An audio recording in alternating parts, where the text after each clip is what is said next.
Dagdag kaalaman po, Happy National Couples Day po.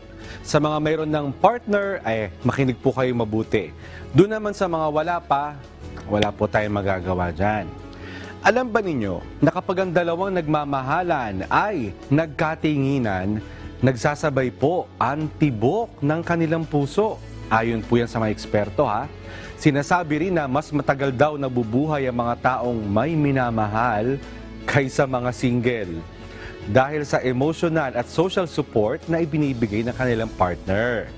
Mas matagal rin daw ang pagsasama ng magpartner na madalas tumatawa o masaya. Nakakatanggal daw kasi ng stress ang pagiging masiyahin. Alam nyo rin ba na nakapagpalakas ng ating immune system ang paghalik?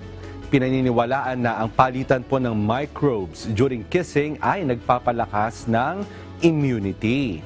Nakakatanggal rin ng stress ang pag-holding hands ng dalawang nagmamahalan. At sinasabi naman ng isang tao pala pwedeng ma-fall sa loob lamang ng 4 na minuto ng pakikipag-usap sa isang tao. Ang bilis pala, no? Makahanap nga ng makakausap mamaya. Sana po'y may natutuhan kayo at laging tatandaan, mapalad ang tao na nakakasumpong ng karunungan at ang tao na nagtatamo ng kaunawaan.